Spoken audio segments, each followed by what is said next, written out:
ನಮಸ್ತೆ ಫ್ರೆಂಡ್ಸ್, ಸವಿಪಾಕ ಶಾಲೆ ಚಾನೆಲ್ಗೆ ತಮಗೆಲ್ಲರಿಗೂ ಸ್ವಾಗತ. ನಾನಿವತ್ತು ಪನ್ನೀರ್ ಬುರ್ಜಿ ಮಸಾಲಾ ರೆಸಿಪಿನ ಮಾಡಿ ತೋರಿಸ್ತಾ ಇದ್ದೀನಿ. ಪನ್ನೀರ್ ಬುರ್ಜಿನ ಯಾವ ರೀತಿ ಮಾಡೋದಂತ ನೋಡ್ಕೊಂಬರೋಣ ಬನ್ನಿ.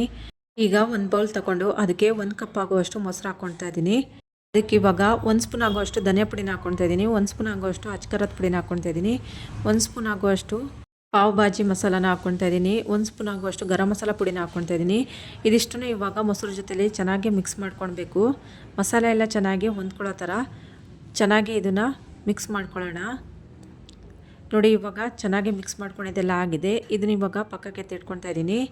ಈಗ ಪನ್ನೀರ್ ಬುರ್ಜಿ ಮಾಡೋದಕ್ಕೆ ಗ್ಯಾಸ್ ಮೇಲೆ ಒಂದು ಕಡಾಯಿನ ಇಟ್ಕೊಳ್ತಾ ಇದ್ದೀನಿ. ಅದಕ್ಕೆ ಒಂದು 2ರಿಂದ 3 ಟೇಬಲ್ ಸ್ಪೂನ್ ಆಗುವಷ್ಟು ಎಣ್ಣೆ ಹಾಕ್ಕೊಳ್ತಾ ಇದ್ದೀನಿ. ಎಣ್ಣೆ ಒಂದು ಸ್ವಲ್ಪ ಕಾಯೋಕ್ಕೆ ಬಿಟ್ಬಿಡಬೇಕು. ನೋಡಿ, ಇವಾಗ ಎಣ್ಣೆ ಚೆನ್ನಾಗಿ ಕಾದಿದೆ. ಇದಕ್ಕೆ ಇವಾಗ ಚಿಕ್ಕದಾಗಿ ಕಟ್ ಮಾಡಿರುವಂತಹ ಬೆಳ್ಳುಳ್ಳಿನ ಹಾಕ್ಕೊಳ್ತಾ ಇದ್ದೀನಿ. ಹಾಕ್ಕೊಂಡು ಚೆನ್ನಾಗಿ ಇದನ್ನು ಎಣ್ಣೆಯಲ್ಲಿ ಫ್ರೈ ಮಾಡ್ಕೊಳ್ಬೇಕು. ಇವಾಗ ಇದಕ್ಕೆ ಹಸಿ ಬಟಾಣಿನ ಬಿಡಿಸ್ಬಿಟ್ಟು ಇಟ್ಕೊಂಡಿದ್ದೆ. ಆ ಹಸಿ ಬಟಾಣಿನ ಒಂದು ಚಿಕ್ಕ ಕಪ್ಪಾಗಷ್ಟು ಹಾಕ್ಕೊಳ್ತಾ ಇದ್ದೀನಿ.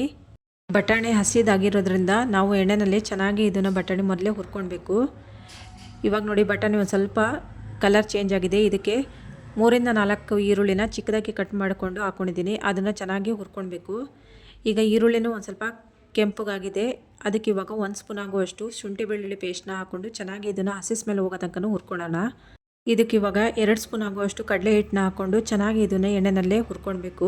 ಕಡಲೆ ಹಿಟ್ಟು ಹಾಕ್ಕೊಳ್ಳೋದ್ರಿಂದ ತಿಕ್ನೆಸ್ ಒಳ್ಳೆ ಚೆನ್ನಾಗಿ ಬರುತ್ತೆ, ದಪ್ಪಾಗಿ. ಇವಾಗ ಇದಕ್ಕೆ 2 ಟೊಮಟನ ಚಿಕ್ಕದಾಗಿ ಕಟ್ ಮಾಡಿ ಇಟ್ಕೊಂಡಿದ್ದೀನಿ. ಆ ಟೊಮಟನ ಹಾಕ್ಕೊಂಡು ಚೆನ್ನಾಗಿ ಇದನ್ನು ಮೆತ್ತಗಾಗೋ ತನಕ ಎಣ್ಣೆನಲ್ಲೇ ಫ್ರೈ ಮಾಡ್ಕೊಳ್ಬೇಕು.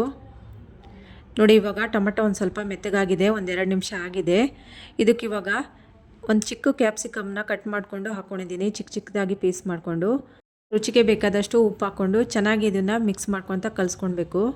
ಕ್ಯಾಪ್ಸಿಕಮ್ ಜಾಸ್ತಿ ಹೊತ್ತಂಕ ಬೇಯಿಸ್ಬೇಕು ಅನ್ನೋದು ಏನಿರೋದಿಲ್ಲ, ಬೇಗ ಮೆತ್ತಗಾಗ್ಬಿಡುತ್ತೆ. ಇವಾಗ ನೋಡಿ, ಎಲ್ಲವನ್ನು ಒಂದು ಸತಿ ಮಿಕ್ಸ್ ಮಾಡಿಕೊಂಡು ಚೆನ್ನಾಗಿ ಹುರ್ಕೊಂಡಿದ್ದೆಲ್ಲ ಆಗಿದೆ. ಇದಕ್ಕೆ ಇವಾಗ 1 ಸ್ಪೂನ್ ಆಗುವಷ್ಟು ಜೀರಿಗೆ ಪುಡಿನ ಹಾಕ್ಕೊಳ್ತಾ ಇದ್ದೀನಿ. ಸ್ವಲ್ಪ ಕಸೂರಿ ಮೆಥಿನ ಹಾಕ್ಕೊಳ್ತಾ ಇದ್ದೀನಿ. 1/4 ಟೀ ಸ್ಪೂನ್ ಆಗುವಷ್ಟು ಅರಿಶಿನ ಪುಡಿನ ಹಾಕ್ಕೊಂಡು ಚೆನ್ನಾಗಿ ಇದನ್ನು ಒಂದು ಸತಿ ಮಿಕ್ಸ್ ಮಾಡಿಕೊಂಡು ಚೆನ್ನಾಗಿ ಎಣ್ಣೆಯಲ್ಲಿ ಫ್ರೈ ಮಾಡ್ಕೊಳ್ಬೇಕು.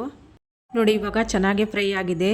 ಇದಕ್ಕೆ ಇವಾಗ ನಾವು ಮೊದಲೇ ಮೊಸರಲ್ಲಿ ಖಾರದ ಪುಡಿ ಎಲ್ಲ ಹಾಕಿ ಕಲಸಿಟ್ಟಿದ್ವಲ್ಲ, ಆ ಮಿಶ್ರಣನ ಇದಕ್ಕೆ ಹಾಕ್ಕೊಳ್ತಾ ಇದ್ದೀನಿ.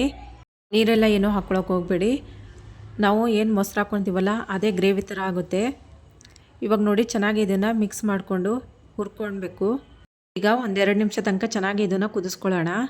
ನೋಡಿ, ಚೆನ್ನಾಗಿ ಕುದಿ ಬರ್ತಾ ಇದೆ. ಎಣ್ಣೆನೂ ಚೆನ್ನಾಗಿ ಬಿಡ್ಕೊಂಡಿದೆ. ಇದಕ್ಕೆ ಇವಾಗ ತುರಿದಿಟ್ಟಿರುವಂಥ ಪನ್ನೀರನ್ನ 100 ಗ್ರಾಮ್ ಆಗೋಷ್ಟು ಹಾಕ್ಕೊಂಡಿದ್ದೀನಿ. ಪನ್ನೀರೆಲ್ಲ ಮಸಾಲೆ ಜೊತೆ ಚೆನ್ನಾಗಿ ಹೊಂದ್ಕೊಳ್ಳೋ ಥರ ಇದನ್ನು ಮಿಕ್ಸ್ ಮಾಡ್ಕೊಳ್ತಾ ಇದ್ದೀನಿ.